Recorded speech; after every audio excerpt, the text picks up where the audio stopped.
Hello everyone, welcome to DK Talks. I'm Devang Katikar here. I hope that you all are doing well.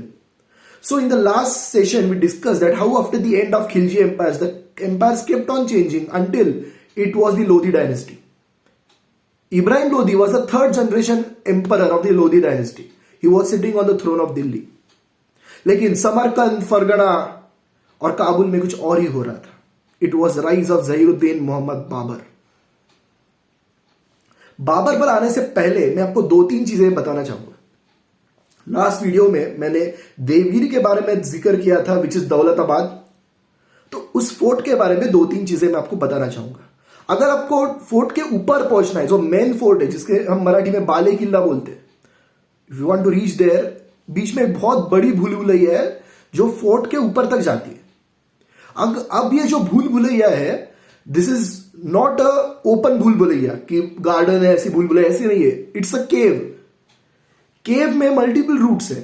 अगर आपने गलत root choose कर लिया और आपको अगर डोर दिख गया, if you open the door and you step a foot ahead, आप सीधे फोर्टनेस से नीचे गिर जाओगे एक पिट में जो फोर्ट के चारों बाजू में है, जिसमें क्रोकोडाइल्स होते थे.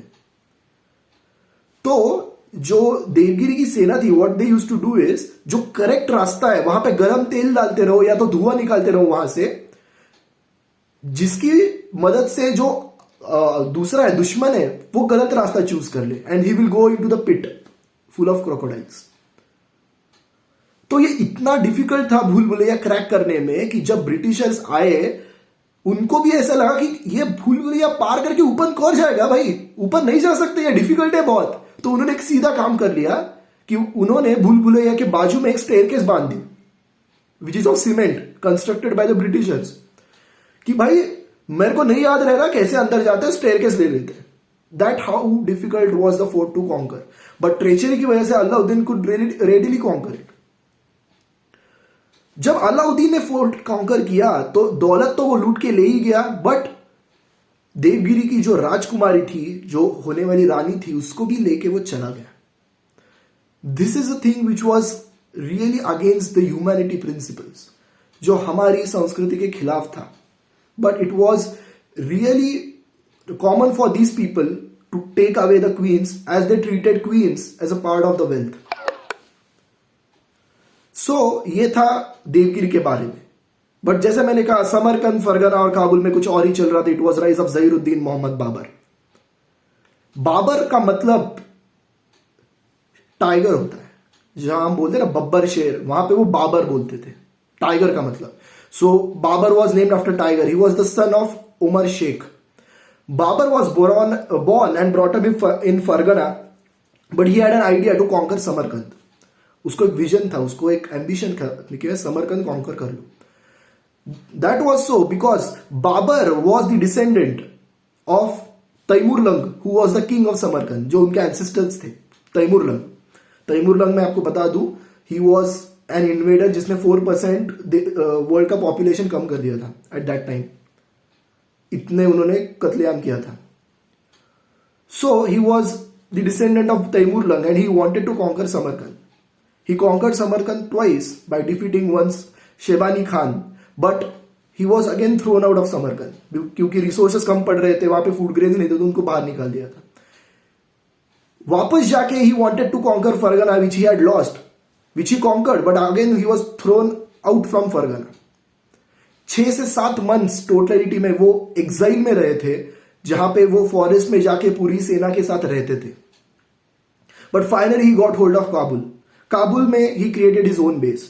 और काबुल में उनको जो इब्राहिम लोदी थे, who was the emperor of Delhi, उनके अंकल ने अप्रोच किया.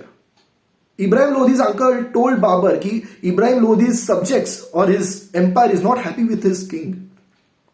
आप काम कर लीजिए, आप इंडिया इन्वेड कर लीजिए and you defeat Ibrahim Lodi and become the emperor of Delhi, सुल्तान बन जाओ.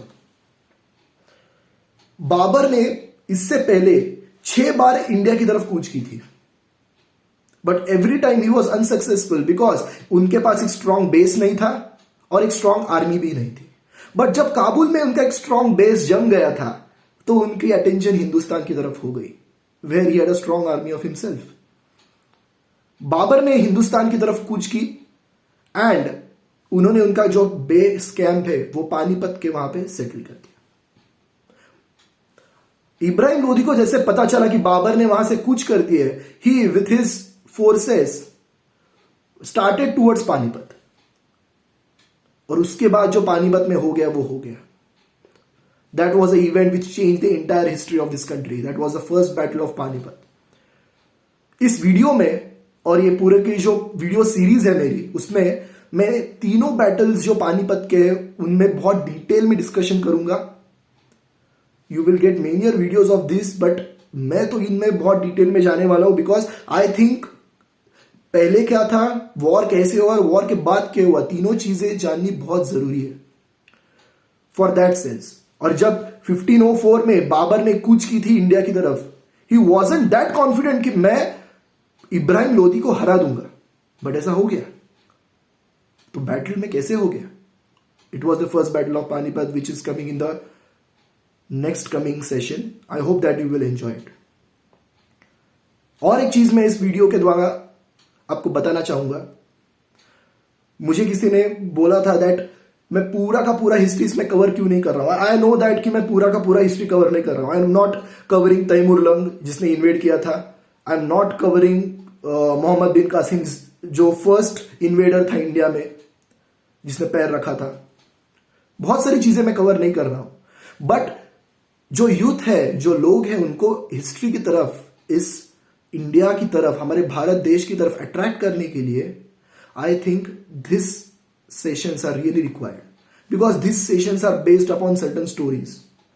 जब मैं आपको स्टोरी बताऊंगा तभी आपको इच्छा होगी और डिटेल में जाने की. You will go into the subjects and उसके बाद मैं जो ब्लैंक्स छोड़ रहा हूं वो आप फिल करोगे.